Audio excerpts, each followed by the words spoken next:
BCom part second UM paper first economic environment in Rajasthan, इसके विषय पे काफ़ी दिनों से बातचीत चल रही है हमारी। इस विषय में पिछले 2 दिन से लगातार हम राजस्थान की अर्थव्यवस्था में जो मूल समस्याएं हैं उनके ऊपर विचार कर रहे हैं। और उन मूल समस्याओं में सबसे बड़ी जो समस्या है अकाल की, इसकी इकोनॉमी को प्रभावित करने वाली जो समस्या है वो है राजस्थान में अकाल है सूखे की समस्या। राजस्थान में अकाल और सूखे की समस्या एक ऐसी परंपरागत समस्या है जिसका समाधान सरकार लगातार प्रयत्न कर रही है, उसके बावजूद भी हो नहीं पा रहा है, परंतु फिर भी सरकारी प्रयत्न लगातार जारी हैं।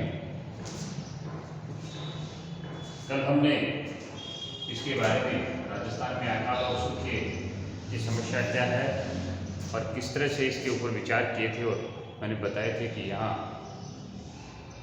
प्राकृतिक जो स्थिति है वो प्रतिकूल है।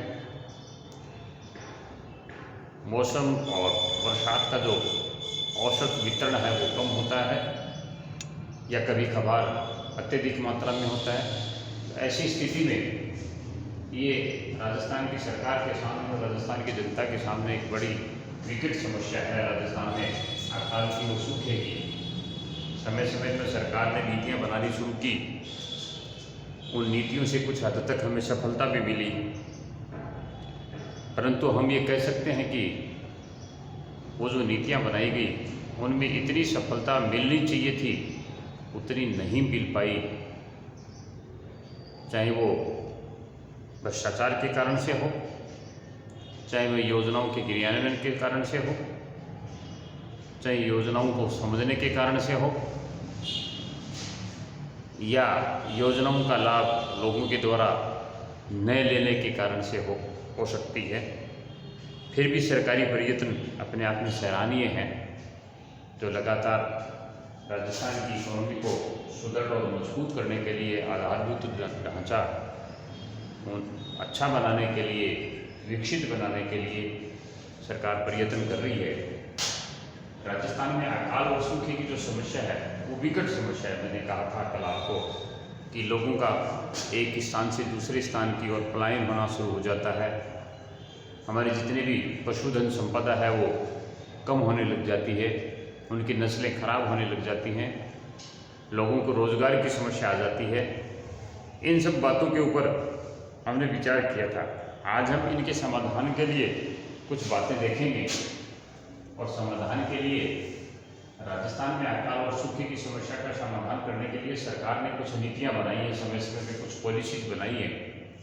आज़ाद भारत से लेकर के अब तक और उससे पहले उन विशिष्ट योजनाओं के बारे में हम बात करेंगे। तो एक विशिष्ट योजना संगठन बनाया है, एक विशिष्ट योजना संगठन की स्थापना की है, जो ये देखेगा कि कहाँ कहाँ कैसी कैसी स्थिति है, अर्थात प्रत्येक जिले की स्टडी करके ये निश्चित किया जाएगा कि इन जिलों में किस प्रकार की भौगोलिक स्थितियाँ हैं, किस प्रकार की यहाँ व्यवस्थाएं हैं, कौन कौन सी खनिज संपदा है, किन बातों से यहाँ कौन से कार्य शुरू किए जा सकते हैं, या कहाँ क्या क्या चीज़ें यहाँ अच्छी हैं और कौन कौन सी यहाँ बुराइयाँ हैं या कौन कौन सी कमियाँ हैं, जिनके बारे में ये विशिष्ट संगठन जो मंच है उसकी स्थापना की भी विशेष प्रकार की, जो पूरे स्टेट का एक सर्वे करेगा, पूरे स्टेट की एक जानकारी प्राप्त करेगा और वो जानकारी सरकार के सामने प्रस्तुत करेगा। अर्थात कहने का मतलब है कौन से एरिए में अत्यधिक मात्रा में अकाल पड़ता है, कौन से एरिए में सूखा रहता है, कौन से एरिए में भूमि की स्थिति उपजाऊ है, कौन सा जो क्षेत्र है जिसमें भूमि की उपजाऊपन कम है, कहाँ कहाँ कैसी कैसी फसलें तैयार की जा सकती हैं और उन फसलों का मार्केटिंग यानी विपणन का कार्य कैसे किया जा सकता है।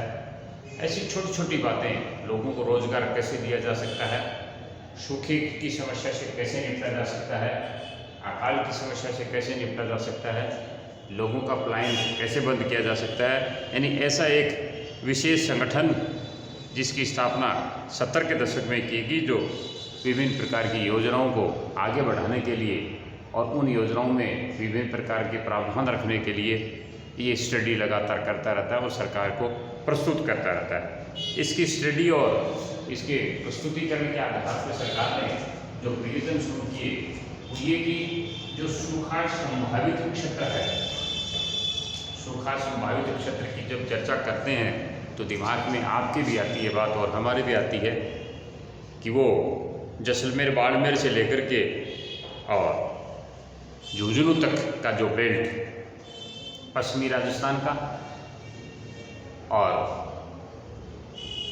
खास करके बीकानेर डिवीज़न का, जोधपुर डिवीज़न का और जयपुर डिवीज़न का कुछ हिस्सा हमारे यहाँ सूखा है, जिसको सूखा संभावित क्षेत्र के रूप में हम कह सकते हैं। इस सूखा संभावित क्षेत्र के विभिन्न प्रकार के कार्यक्रम सरकार के द्वारा किए जाते हैं। सूखा संभावित क्षेत्र को उन्नत बनाने के लिए लगभग 11 जिले इसमें आते हैं, 32 सब डिविजनल हेडक्वार्टर हैं, इसमें विकास खंड हैं जिनको शामिल किया है और इसको राष्ट्रीय प्राथमिकताओं में लिया गया। अर्थात ये एरिया ऐसा डेजर्ट है, ऐसी स्थिति है जहाँ ड्राउट की बड़ी भारी प्रॉब्लम रहती है, तो वहाँ पेड़ पौधे लगाने हैं, हरियाली का विकास करना है, पानी को संचित करना है। इस प्रकार के बहुत सारे कार्यक्रम सूखा संभावित क्षेत्र में किए जाते हैं। मरुस्थल को विकसित करने के लिए और लोगों तक साधन पहुंचाने के लिए या लोगों को पानी की व्यवस्था करने के लिए, अपने एरिया की भूमि को सिंचित करने के लिए लाइफ लाइन के नाम से जाने जाने वाली इंदिरा गांधी नहर परियोजना जो सरकार के द्वारा लाई गई है, इंदिरा गांधी नहर परियोजनाओं से गंगानगर, हनुमानगढ़, बीकानेर और उसके साथ साथ सीकर, चूरू, झुंझुनू, ये सारे ज़िले सीधे सीधे इससे प्रभावित हो रहे हैं। कहने का मतलब ये कि इनके माध्यम से बहुत सारे जो ज़िले हैं उनको सिंचाई के साधन मिलते हैं।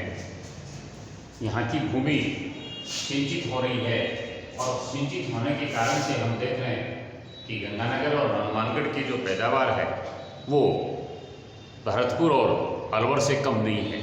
इसका मूल कारण ये है कि यहाँ पानी की पर्याप्त व्यवस्था है और जहाँ पानी की पर्याप्त व्यवस्था होती है तो भूमि जो है वो सोना उगलती है, ऐसा कहा जाता है और ऐसा देखने को भी मिल रहा है। तो इंदिरा गांधी नहर परियोजना अपने आप में लाइफ लाइन से जानी जाती है और जिसका विस्तार लगातार बढ़ता जा रहा है, जो विस्तार रूप लेती जा रही है। और इस इंदिरा गांधी परियोजना के माध्यम से विभिन्न प्रकार के जो एरिए हैं उनमें पानी की व्यवस्था की जाती है, सिंचाई की व्यवस्था की जाती है, यातायात की व्यवस्था की जाती है, बिजली की व्यवस्था की जाती है। कहने का मतलब है कि ऐसी एक परियोजना जिसके माध्यम से कुछ 8 से लेकर के 8-10 जिलों में पेयजल की व्यवस्था होती है।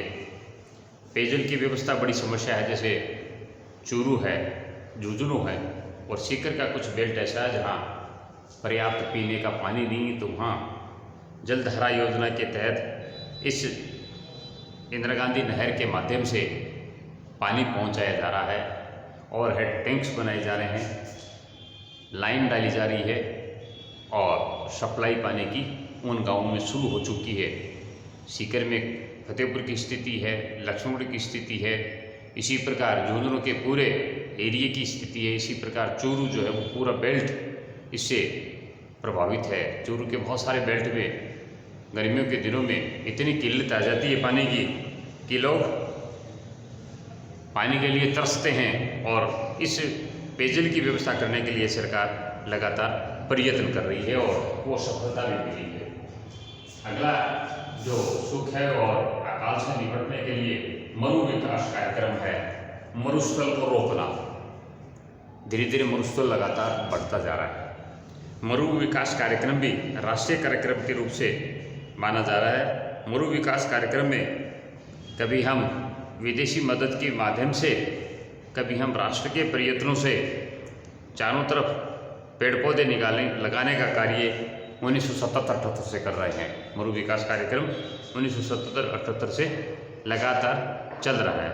लगभग इन कार्यक्रमों पे 14-15 करोड़ रुपए खर्च हो चुके हैं और इसका सिंचाई में, पेयजल में और दूसरे विकास जो कार्य हैं उनमें खर्च किया जा रहा है। भूमि का जो कटाव है तेज़ हवाओं से, उसको रोकने का है। मेड़बंदी का कार्य है, सिंचाई का, लघु सिंचाई का कार्य है, छोटी छोटी पेयजल योजनाओं का है, दुग्ध उत्पादन का है और पशुपालन का है, पशु संरक्षण का है, विद्युतीकरण का है।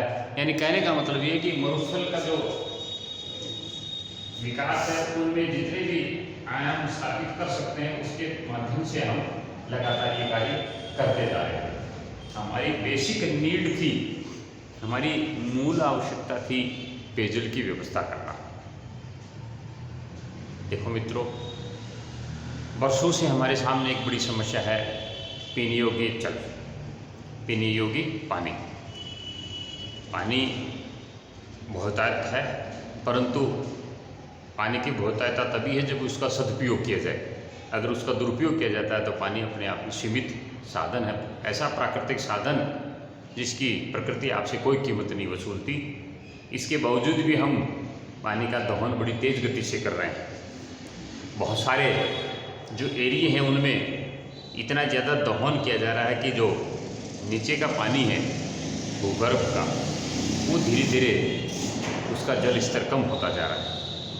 और जैसे जैसे जल स्तर कम होता जा रहा है हमारे सामने विकट समस्याएं आती जा रही हैं। तो पेयजल की समस्या का समाधान करने के लिए जो सरकार ने एक योजना, जलधारा योजना तैयार की है, उस जलधारा योजना में विभिन्न प्रकार के जिलों को शामिल करते हुए एक ऐसा कार्यक्रम कि जहां पीने योग्य पानी नहीं है वहां पानी पहुंचाया जाए। चाहे वो बाड़मेर की बात हो, चाहे वो जैसलमेर की बात हो, चाहे वो चूरू की बात हो और चाहे वो झुंझुनू की बात हो, जहाँ व्यवस्था पानी की नहीं है वहाँ पर्याप्त मात्रा में पानी पहुँचाया जाए। क्योंकि सिंचाई का कार्य तो दूसरे नंबर का है, सबसे पहले और महत्वपूर्ण कार्य है हमारा पेयजल की व्यवस्था करना। तो ये जलधारा उसी के तहत विभिन्न प्रकार के कार्यक्रम इसके माध्यम से किए जा रहे हैं। वृक्षारोपण का, जैसे मैंने अभी बताया आपको, वृक्षारोपण का कार्य भी सरकार के द्वारा बड़ी तेज गति से किया जा रहा है। वृक्षारोपण का कार्यक्रम हर वर्ष टारगेट लेकर के किया जा रहा है और प्रचार प्रसार भी इस बात का किया जा रहा है कि आप हर वृक्ष का जन्मदिन मनाइए। हर सरकारी दफ्तर में, हर ग्रामीण परिवेश में, हर व्यक्ति के द्वारा, हर बच्चे के द्वारा अगर पेड़ लगाए जाएंगे तो मैं समझता हूँ ये मरुस्थल का विकास हो रहा है। मरुस्थल जो बढ़ता जा रहा है या मरु जो समस्या है उस मरु विकास कार्यक्रम को आगे बढ़ाने के लिए अपने आप में उत्तम साधन है। इसके माध्यम से भी हम ये कार्य कर सकते हैं। इसके अलावा जो राष्ट्रीय योजनाएं हैं विभिन्न प्रकार की छोटी छोटी, उन योजनाओं का लाभ उठाते हुए भी हम इन सभी समस्याओं का समाधान कर सकते हैं। कि राष्ट्र के द्वारा पेयजल की बात की जाती है, अकाल और सूखे से निपटने के लिए विभिन्न प्रकार के कार्यक्रम सरकार के द्वारा चलाए जाते हैं, उनका फ़ायदा भी लिया जा सकता है। अकाल से जो प्रभावित हैं उनको अकाल राहत के कार्य शुरू करके रोजगार प्रदान किया जाता है। इसके अलावा जहाँ सूखा पड़ रहा है वहाँ अनाज वितरण का कार्यक्रम किया जाता है। तो कहने का मतलब है कि केंद्र सरकार की योजनाएं और उसके साथ साथ हमारी सरकारी योजनाएं दोनों चल रही हैं और उन दोनों योजनाओं का लाभ उठाते हुए हम इस आपदा से या हम इस समस्या का समाधान आसानी से कर सकते हैं। चाहे वो वृक्षारोपण के माध्यम से हो, चाहे वो मरु विकास कार्यक्रम के माध्यम से हो, चाहे वो नहर परियोजना के माध्यम से हो, चाहे वो जलधारा पेयजल योजना के माध्यम से हो, या केंद्र सरकार और राज्य सरकार की विभिन्न प्रकार की वो नीतियाँ जिनके माध्यम से सूखा और अकाल का जो संकट हमारे स्टेट के सामने है उससे निपटा जा सकता है, उसका समाधान किया जा सकता है। तो कहने का तात्पर्य ये कि सरकारी जो प्रयत्न हैं, सरकारी जो नीति वो अपने आप में महत्वपूर्ण हैं और इन सरकारी नीतियों के माध्यम से हम खास करके सूखे की और अकाल की समस्या का समाधान बड़ी आराम से और तत्परता से कर सकते हैं, बशर्ते कि हमारी जनता सहयोग करती हो, जनता इन नीतियों का अंगीकार करती हो, जनता इन नीतियों का लाभ उठाने की चेष्टा करती हो, इनका दुरुपयोग नहीं करे तो ज़्यादा अच्छा है। और साथ ही साथ अगर इसमें भ्रष्टाचार की थोड़ी कमी हो जाती है तो मैं समझता हूँ इन समस्याओं का समाधान आसानी से किया जा सकता है। राजस्थान में जो मरुस्थल का प्रसार हो रहा है, अर्थात बाड़मेर, जैसलमेर, जोधपुर और बीकानेर का जो एरिया जहाँ मरुस्थल बढ़ता जा रहा है, उस मरुस्थल के एरिए को कम करने के लिए भी सरकारी प्रयत्न किए जा रहे हैं। मरु विकास कार्यक्रम राष्ट्रीय कार्यक्रम मिशन है, ये एक राष्ट्रीय मिशन है जिसको लेकर के सरकार आगे बढ़ रही है और उस मिशन को ठीक से व्यवस्थित करने के लिए ही सरकार प्रयत्नशील है। तो राष्ट्रीय इस योजना में दोनों तीनों जो डिवीज़न है हमारी, चाहे वो जोधपुर की हो, चाहे वो बीकानेर की हो और चाहे वो जयपुर का कुछ हिस्सा हो, उनमें कुछ ऐसे कार्यक्रम हैं जिनके माध्यम से मरुस्थल को रोका जा रहा है। पेड़ लगाने की सहायता से, मेड़बंदी की सहायता से, या अपने पोखर और तालाब की व्यवस्था करने के माध्यम से, या जल को संचय करने के माध्यम से, या प्राकृतिक जो जल स्रोत हैं उनको संरक्षित और सुरक्षित रखने के माध्यम से। तो कहने का मतलब है कि सरकार लगातार प्रयत्न कर रही है जिनके माध्यम से इन सबको सुधारा जा सकता है और ठीक किया जा सकता है।